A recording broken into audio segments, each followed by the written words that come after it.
Good morning. Good morning. Starting again. This is early on let's see, what is today? Monday. And I left off talking about, let's see what happened. Let's see if let's turn on some light. Maybe we don't need it. A little backlighting. Anyways, yeah, we're starting off with,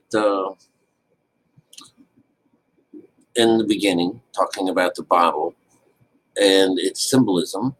And again, we are in a place where we are trying to reveal the code and the spirit of the Bible, which is something that we pick up and we read by using symbolism. And so we're going to pick up here at Genesis 4. 4 is representing the world. And basically, this is this world that they're talking about is, they're talking about the right and the left sides of our brain. And one of them, Cain, represents, I was left off yesterday talking about the redhead people. Red in the Bible is people, the fallen, people that have gone and followed after their heart versus going after their head, which is where the gold is located. But they've gone as far as just it's a red sea. It's our emotions, and it's this churning business, and it makes you mad, is what it is. So this idea of being the devil and having the red as the color representing the lower mind, all right, as well as the lower chakra. Okay, so this is just the way it works, is that the red-haired people in the Bible are representing the left side of the brain. All right, and it doesn't matter what color the other hairs are; they just always put red down as like Cain. All right, so it starts off in 4, and 4 is representing the world, the person's individual world, and Adam. So it starts off as, and Adam knew Eve, his wife, and she conceived and bare Cain, and said, I have gotten a man from the Lord. And she again bare his brother Abel. And Abel was the keeper of sheep. This is the the right side. But Cain was the tiller of the ground. So here's the two being cut. We have the tiller of the ground, which is the earth side, Cain. And then you have his brother Abel, the keeper of sheep. And in the process of time, Cain brought fruit of the ground as an offering unto the Lord. And Abel also brought his firstlings of the flock of the fat. Well, the Lord had respect for Abel in his offering, but for Cain offered nothing. Remember, nothing about the skin or anything about what is considered from the outside does God care about. He doesn't care anything at all about that crap. And this makes Cain really mad. The word is wrath. And his countenance fell. So he's just angry. All right. And God asks him, why are you angry? And so anyways, Cain winds up slaying his brother. All right. And what we get out of that is the black, instead of serving the white, which is the way, the slave texts go, all these people like to think that, oh, we got to serve the white man, the white has to serve, wait, how does this work? The black, which is your intellect, has to serve the white. And so, this is where the black slave text comes in. And it's not true, but I'd like for you to know that anything to do with the works, you can say, the Bible made me do it. The Bible turned us into these people, either slaves or slave owners. So we get attacked by both sides of this Bible, but it basically, not by both sides. We get attacked by one side, the side that kills. the surface text. That's the one where you get this the older woman has to serve man. That she comes in second in the group. This is where you get all of your hatred is from the Bible. And so we say God, it all came from our Bible. Is where our bad behaviors come from. But then, because people think they're so righteous and following God, you got to hate queers and you got to hate fornicators and you got to hate this, all these sinners and stuff like that. This is where you get all your trouble from. This is, I'm learning my fear about God through this. But anyways, and now that what he's done is he's gone and killed his brother. I'm not my brother's keeper. Yes, we are all our brother's keepers. All right. And in this process, they're really only talking about Adam. All right, because they sent man out of the wilderness, or out of the Garden of Eden. Okay, and let's see, what else do we have? Moreover, saith Cain, vengeance shall be taken from him sevenfold. This is on 15. 15 represents the 6, which is the top of the ladder, and those people that whoever can slay Cain, vengeance shall be taken on him sevenfold. So when you find out that you're Cain, this is the funny part about the whole story, is that when you find out that you're this guy, then you got to kill him. You have to kill him. It's just interesting that way. There's a whole mess of once he has been brought into life, this Cain, he goes and gets married, he has children, and he is setting up the bad chakra. He's put up on the negative side, and all of these people that are in his family and their wives, they've taken on the lower. This is the idea of, let's see if it has it in here. No, it's not going on. It's the idea of the fallen angels. But this will come up in the next one. This is number 4, representing worlds. So at the end of all of these things, if Cain shall be avenged sevenfold, truly Lamech and Adam knew his wife again, and she bare a son, and this one was named Seth. For God, she said, hath appointed me another seed instead of Abel, whom Cain slew. And to Seth, to him also was born a son, and he called his name Enos. So, Enos.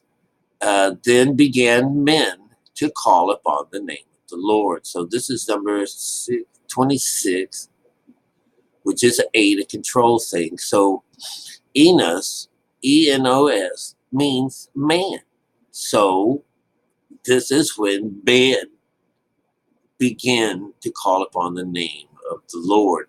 And of course, this is through the birth of Seth from the female side of the mind. So when we get down here, we get to Genesis 5. 5 is representing what is below the brethren. It's the lower part. It's what was gathered together and created the dry land. And the dry land is the body itself. Remember how in the stories, when the beast comes up, you've got 1 foot on the dry land and it's got 1 foot in the water. That's really showing the two sides of the mind. But the one that comes up, the second beast, is really an attachment of the red or of the left mind.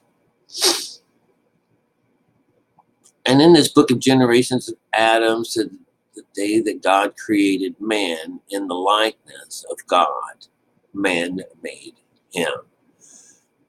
Male and female created he them, and blessed them, and called their name Adam. in the day when they were created. So there's a they going on, mother and father being used as a one person being created, as one entity. So it's not two being created. It's not a male and a female being created. It is just a male, the male mind, and his counterpart, the female side, as in the image of God. This is the image.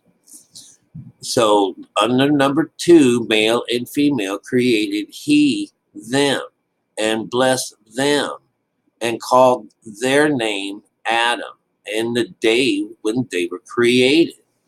And Adam lived 130 years and begot a son in his own likeness and after his image, and then called him Seth. So when Adam goes and talks with the Lord, he uses Seth to do this with. This is your brother, just like Aaron is the brother to Moses, right? And Caleb seems to be the brother of Joseph. So everyone has their brother, and yes, you are your brother's keeper. So when you kill your brother, you're killing your only way to meet God, which is why everyone comes into this earth without God. You come into this place already stricken from your brother. All right. And the days of Adams were 930 years. This is all these numbers don't mean shit. All right. They mean they all add up. Let's see what they all add up to. Lived and begot Enos 807 years. That's 7 is 14, 15, 5 and 1 is 6. So they're going to add up to 6, 7, or 8. So all of these are just really about, or 9, when they get their higher conscious.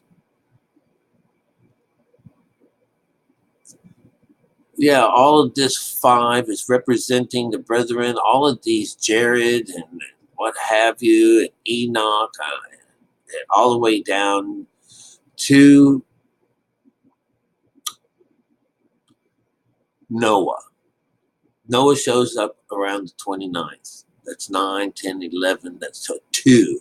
And he called his name Noah, saying, "This name shall comfort us concerning our work and toil of our hands, because of the ground which the Lord hath cursed." The earth is cursed, right? Because he's cursed them. You have no connection to God. This is the idea that the lower mind has been put into some kind of limbo until you do your works.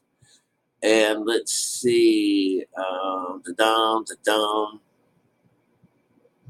and Noah was 500 years old, and Noah begot Shem, Ham, and Seth. Remember, there's always 3 that show up in this situation. Let's go on to number 6. And it came to pass. Now, 6 is representing the chakra system, all right? And so what happens with this chakra system? What happens to the way at this particular time in the beginning of the Bible? And it came to pass when men began to multiply on the face of the earth, and daughters were born unto them. This is anybody, male and female. They have the same minds. They have the exact same minds. And so when they're being made and coming alive, they're all coming in with a daughter, with the daughters, all right? So this is what they call, so the sons of God saw the daughters of men, and that they were fair. This is fallen on number 2. So the sons of God, which is the left side of the brain, they took for them daughters of men, and so the daughters represent this the spiritual side of us, but they're taking on the lower side, the lower aspect. They're not taking on mother, they're taking on wives. All right. And so what you get out of this is my shout. Number 3 is the Lord said, my spirit shall not always strive with man, for that he is also his flesh. Yet his days shall be 120 years. That comes to 1 and 20. So that would be a 3. All right. So after those 120 years are taken over, and that usually means one day in the life of the Lord, the spirit shan't always be with them. This is like when Jesus says, you won't always have me. You'll always have poverty. Poverty's always going to be around, but you won't always have me. And so, we are born into this world in poverty. And when we find Jesus, we finally become rich. All right. Here's number 4. There were giants in the earth in those days, and after that. For the sons of God came unto the daughters of men, and they bore children unto them, and they became mighty men, which were of old, men of renown. Of course, these are all the characters in our Bible. 5, God saw that the wickedness of man was great on earth. Every imagination and thought of his heart was all evil, continually. And 6, and it repented. It repented the Lord that he had made man on earth. Oh, he regretted that he had made man. Well, you can say that that's true, because with with our sleep, with our slumber, it winds up that no matter what happens, the world always destroys itself over the spirituals, or the letter side of the Bible. So, and the Lord said, I will destroy man from whom I created from the face of the earth. Dust, both man and beast, and creepy thing, and fowls of the air, for it repenteth me to have made them. You have to understand what repent means. Repent means to go the other direction. So, he just made a bunch of stupid people well, this is made to be the words. He's done this on purpose. The whole thing has been done on this purpose. So then we'll talk about Moab found grace in the eyes of the Lord. All right, so we're going to go past this, and what's the next part? We're going to get number 7. It's going to be talking about building the ark, stuff like that. Yes, it is. So 7 is this idea. We got to get up 7. This is as far as the water goes, too. It's about 7. It's about the way the number systems work here. And let's go and find you. Let's put you back into a place where I can find myself. Hello. So when it comes down to it, the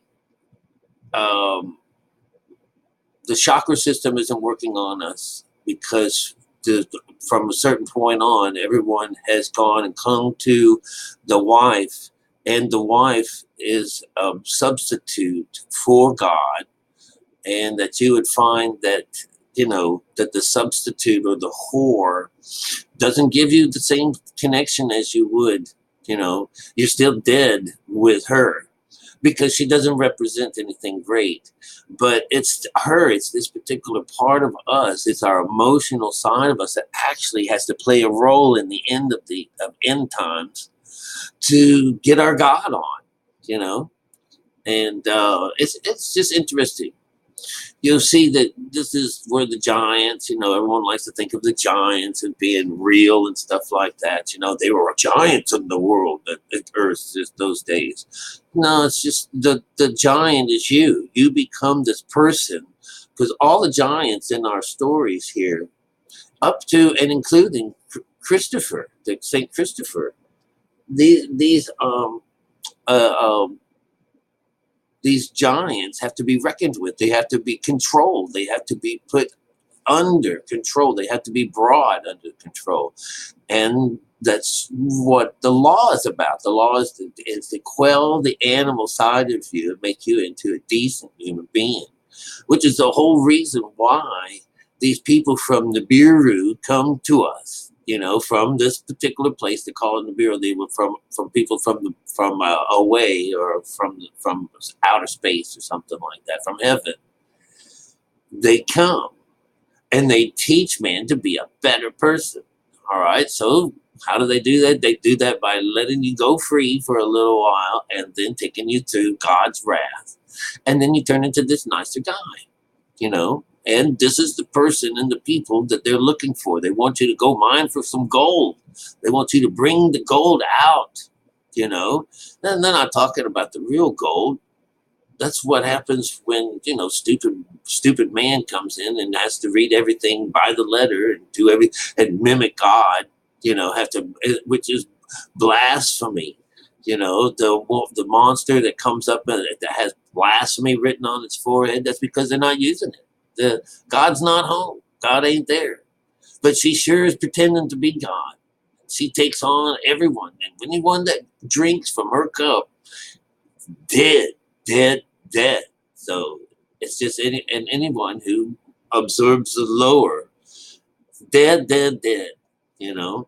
Anyone who believes any of that crap, they're dead. So you get, we found a bunch of cages and stuff like that. It's frozen in time of Mount Ararat. So that means that Noah's Ark is true. No, it doesn't mean that at all. Remember, we've had these stories around for eons and eons. And, well, there's just none of that saving of lives. We're finding that we all come by twos. We and our brother are the ones they're talking about. There's the, clean ones and then the unclean guys. But it has nothing to do with real life. There are so many things that debunk the story, the myth of, saving all these animals. Yeah, it sure does, and it's just another one of those things they call the folly. And the folly is just something that you can, it's like the love bus or something like that. You get in this bus and anything goes, talking critters, this and that, listen, it's just, the folly is to take you away. It's like the Pied Piper. He's going to take you and he's going to, see that cliff over there? That's where we're going. We're going to go and jump right off the cliff. That's where we're going. No, you won't find God. No, but you'll get another chance once you're dead and try it again. Let's go back through the whole rigmarole. This time you're going to come out as a Hindu person. You're going to find a whole new religion that's got this code underneath it, the same thing. So you're going to, learn the fear of Krishna. You're going to believe in all the outside crap again. Then you're going to die as a dead man. You just keep dying over and over again. So this idea of everywhere that you crop up your life on earth, no matter where it is, you're going to run across religion. It's going to be one of the first things that your heart wants you to go and delve into. And so, fireman. Everyone else is doing it. And in some places, the government forces you to do it. All right? Like, could you imagine, here you are, sitting in a tent out in the middle of nowhere, and some bunch of people show up on horseback and ask you, who do you believe in? Who is your God? And you tell them, I don't know what you're talking about. And next thing you know, you've got this business card being laid down in your face. Well, this one here, this guy, he died for you. You should love this guy. You should get down on your hands and knees right now and start worshiping him because he gave his life up for you. What? I got to do what? To do what? And then, Okay, all right, I'll do it. All right. Well, this has been mentioned in our Bible. Whenever Nebuchadnezzar makes everyone, you know, worship a golden something another, some kind of effigy or something like that, and that they had to do it when they heard the noise. Everyone had to drop down and worship this guy. This is the outside world imposing on you, making you do something that's unnatural. And so it's this unnatural way of doing something that causes all this trouble and disconnects you from God. And God knew you'd fall for it, because you already told him you would. So while you're out there trying to figure out who and what God is and who the hell you are, he can go deal with other things. He can go work with those few people that have made it over on the other side. That would be you and me. All right. So anyways, we can get into more details about, being this tree that people cut down. And with the tree is a place where the birds of the air can come fly around, and hang out. And that's the way a lot of these stories are. It's the tree, and the birds live in the tree. They take refuge in the tree. And well, and until it comes time for you to, in that day, on that day, you will know, and this is when you go inside yourself. On that day, you'll know that Jesus is inside of you. You'll also know that he is with his Father, and that everything is that you are all of these three people. You're God, you yourself, and you're this Jesus, this brother, this part of the side of you that is the messenger. All right. 1, 2, 3. Me, myself, and I. That's what these things are. And it doesn't bring you up to being like, you're God or something like that, but it tells you that God works through you, no matter what it is that you're doing, whether it's good or bad, because now you've got the yin and the yang working for you. Before, you just had the yin. That's it. Just the Father. So now you get a chance to actually really think, and if you want to be ornery, you can be ornery, but there's a higher part of your mind. There's a higher essence now that's got to say, oh, by the way, do you really think that that's the way you want to handle that? Because I have a better way for you. And you say, oh my God, where'd that just come from?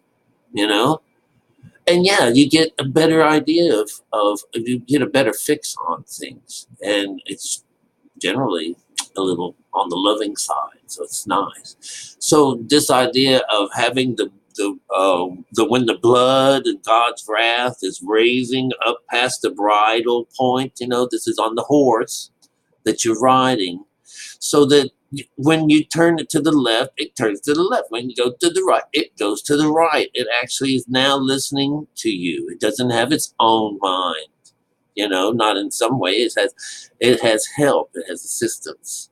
And that's what we're looking for. And I'm glad I have assistance right now. Boy, when you spend a lot of time on your own, you think about things, you think of things, and now you have a little voice that comes in and gives little ideas. Well, what about that? Or a thought or something like that, it's going to change you from the beast that you were, acting like a fool without any bridle whatsoever. You don't have anything governing what you do, and so now you have a governing system. You have a system of that's out to make things better for you. All right, not for, well, I would say for everyone else too, because it's the light that God sheds through you that gets and makes it out into the world. All right.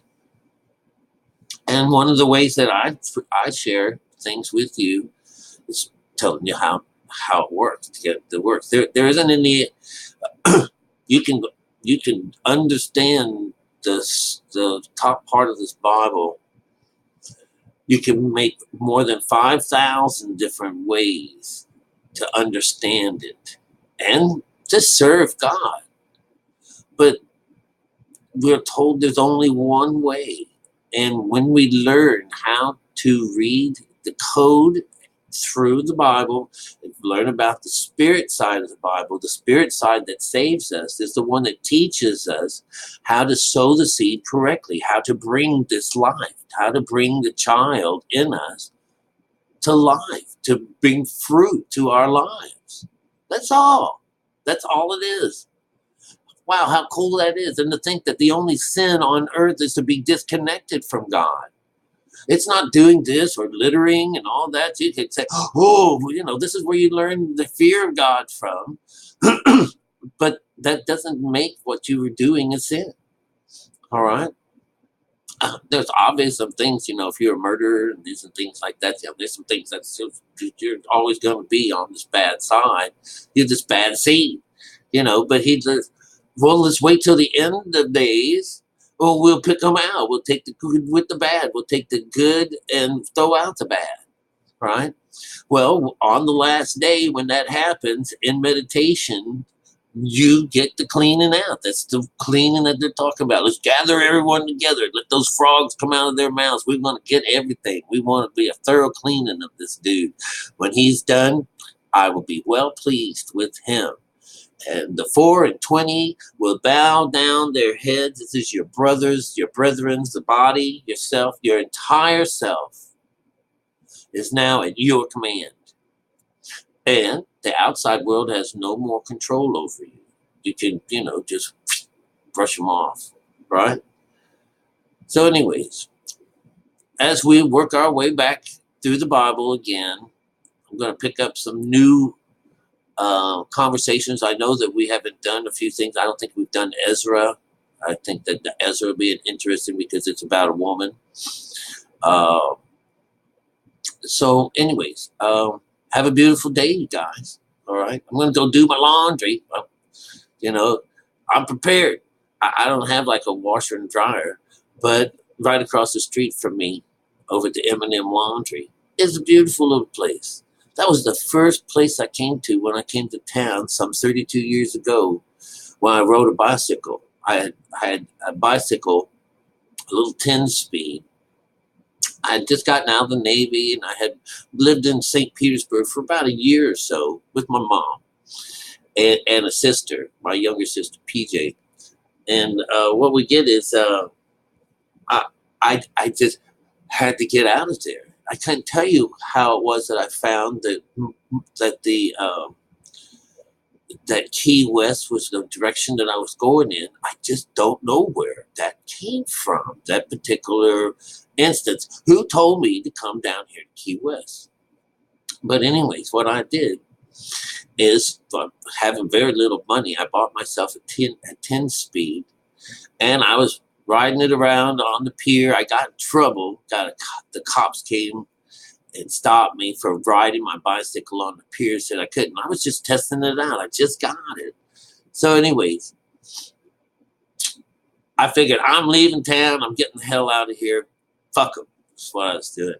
So anyways, when I made it to Miami on a bus, I put the bicycle together. It was around 4:30, 5 o'clock in the evening or afternoon. And it was around in August. So it was a little on the chilly side. It's going to be a little chilly. But anyhow, the way it works out, as I rode my bicycle, rode my bicycle to about mile marker 30, which is closer or somewhere around Marathon. And in fact, I made it right out to in front of the Dolphin Research Center. And I've had enough. I couldn't ride it anymore. I didn't know where I was at. I didn't understand the mile system. I didn't know that I was only 30 miles away from the beginning of US 1, down in Key West. I might have kept on going, but I just couldn't go from one more. Not one more of those bridges. I could not make it. I just was just tired.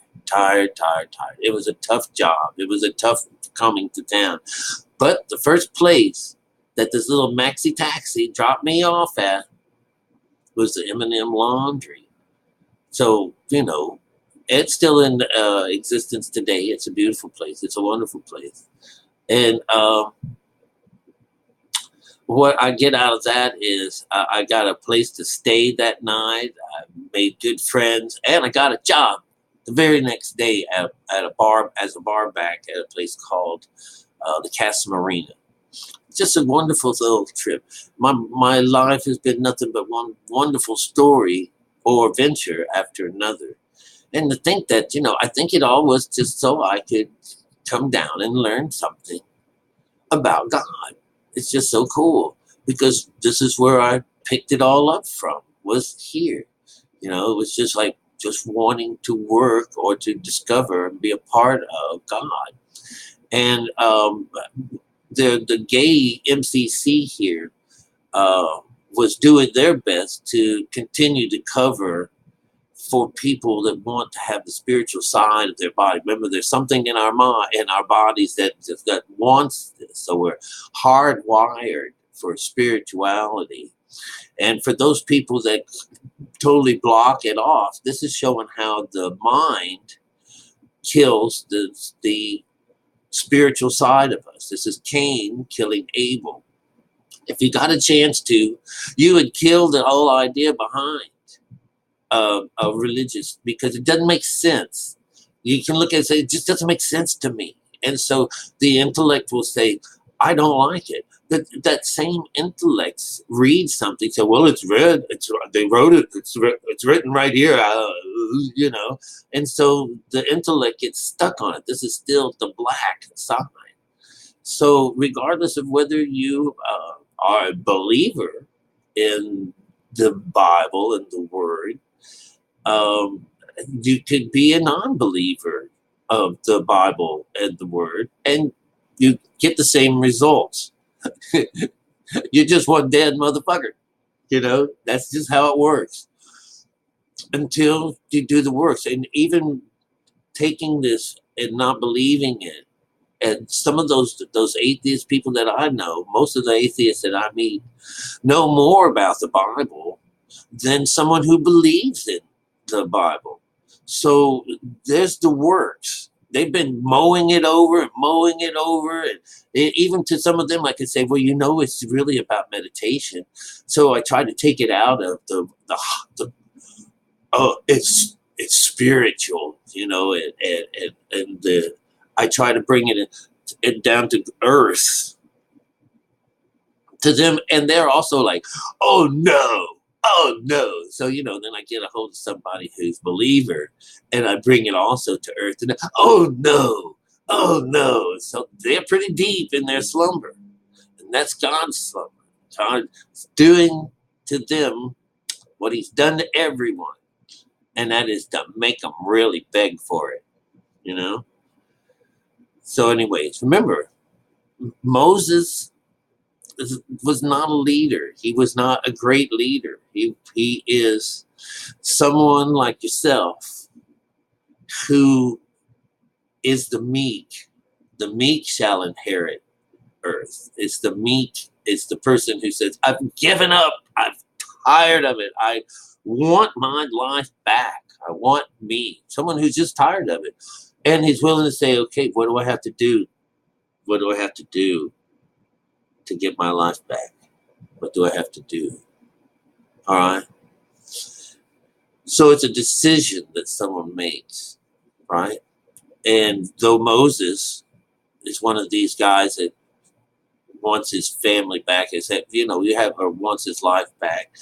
It's when Jesus is dealing with this, it's the brethren, it's the one of him, a side of him. Gives himself up by a kiss, So we have to give ourselves up, throw ourselves under the bus, so to speak, so that we can go and find this place. All right. Basically, how it is. All right. Well, good morning, you guys. All right. And best to everyone. Love you.